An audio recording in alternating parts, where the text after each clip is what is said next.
Merhaba değerli izleyenlerim. Kanalıma, mutfağıma hoş geldiniz. Bugünkü tarifimiz soğuk kış günlerine şifa getiren terbiyeli tavuk suyu çorbası. Evet arkadaşlar, son günlerde kimi duysam soğuk algınlığı, halsizlik ya da grip. Allah herkese acil şifalar versin diyorum. Ve bu çorbada bunlara inşallah birebir niteliğinde olacak. Buyurun tarifimize başlayalım.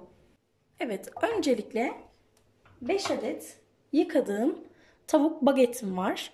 Bunu tencereme alıyorum. Üzerine 1 tatlı kaşığı kadar tuz ekliyorum. Ve son olarak 7 su bardağı su ekliyorum.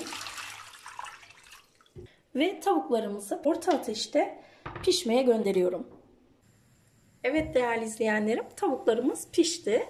Yaklaşık bir 25 dakikada hazır oldular. Şimdi tavuklarımı şöyle teker teker alıyorum. Soğuması için bırakıyorum. Bunları soğuduktan sonra didikleyeceğim zaten.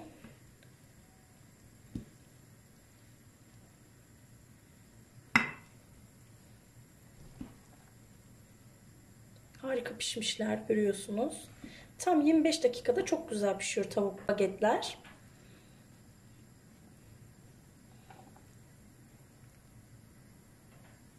Şimdi üzerine 2 su bardağı daha su ekliyorum. Ağzını kapatıyorum. Kaynamaya bırakıyorum. Evet, suyumuz kaynadı. 1,5 çay bardağı yıkanmış pirincimi de ekliyorum. 5 adet tavuk bagetimizi haşlarken 7 su bardağı su eklemiştik en başında.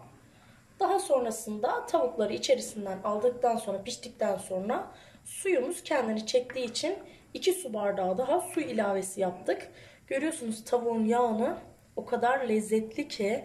İşte şifayı veren de kesinlikle bu kolajenler. Şimdi 1,5 çay bardağı kadar pirincimizi yıkadık, ekledik.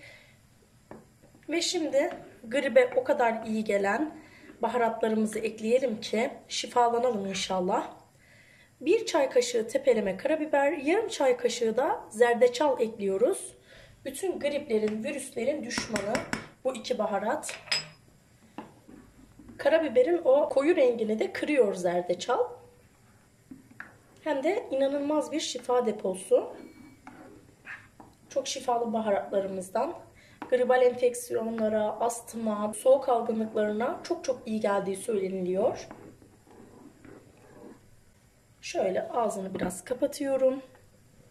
Pişene kadar 15 dakika bekliyoruz. Evet arkadaşlar, yaklaşık bir 20 dakikada pişti. Didiklediğim, şöyle ayıkladığım 5 adet tavuk bagetimin etini de ilave ediyorum.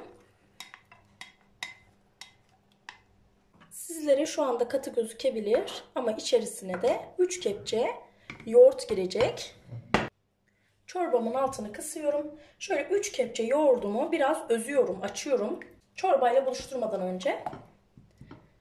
Ben Gaziantep usulü yapıyorum. Büyüklerimden öğrendiğim gibi yapıyorum. İçerisine biz yoğurtlu çorbaların kesilmesin diye yumurta, limon gibi, un gibi şeyler eklemeyiz.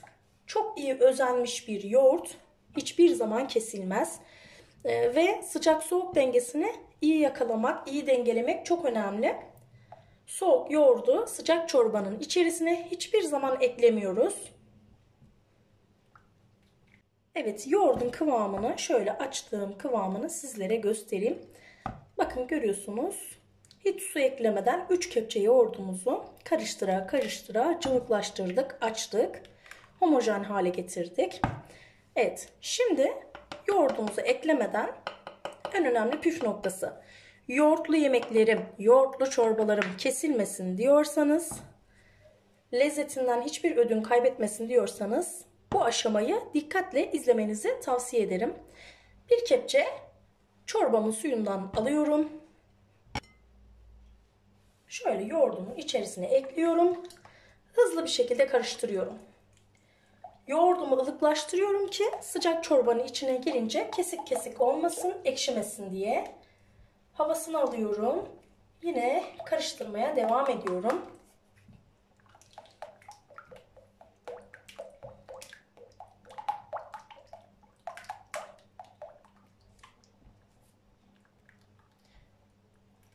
Çorba cıvıklaştığı için hiçbir şekilde kesilme olmayacaktır. Ve ılıklaşıyor. Şöyle bir kepçe daha alıyorum çorbamdan. Yine hızlı bir şekilde ekleyip hızlı bir şekilde karıştırmak çok önemli.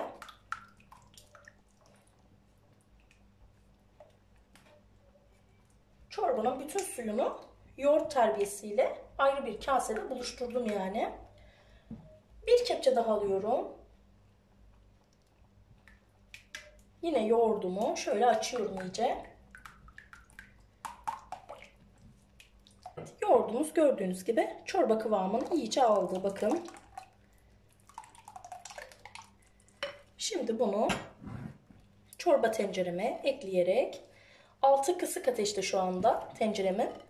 Yavaş yavaş ekliyorum. Hızlı hızlı karıştırıyorum bu aşamada. Evet, şöyle tencereme ekledim. Şöyle bir kez de karıştırıyorum. Yoğurdumu ekliyorum. Yoğurdu bol, karabiberli, tavuk sulu, tavuk etli, pirinçli çorbamızın altı kısıktı şimdiye kadar kesilme olmasın diye. Çok hafif açıyorum altını. Görüyorsunuz bakın. İçerisinde zerdeçal ve karabiber olmasına rağmen ve yoğurtlu bir çorba olmasına rağmen hiçbir şekilde renginde kararma olmadı. Aksine pirincimiz tereyağı ile kavrulmuşçasına, safran eklemişçesine sarı, beyaz, görüyorsunuz. Enfes. Bu çorba olmaktan ziyade doyurucu bir öğün olarak da hazırlayabilirsiniz. Şöyle yavaş yavaş karıştırıyorum kaynayana kadar. Görüyorsunuz çorbamız kaynamaya başladı. Bakın hiçbir şekilde kesilme, hiçbir şekilde yok. Tavuğun yağı o kadar güzel parlıyor ki iç harcımız o kadar güzel ki görüyorsunuz, dolu dolu. Evet, 1-2 dakika kaynayacak. Daha sonrasında altını kapatacağız. Ve sosunu yapacağız. Çorbamız 1-2 takla attı. 1 dakika kadar kaynadı kısık ateşte. Yağ sosunu yapmak için küçük tavama ekliyorum.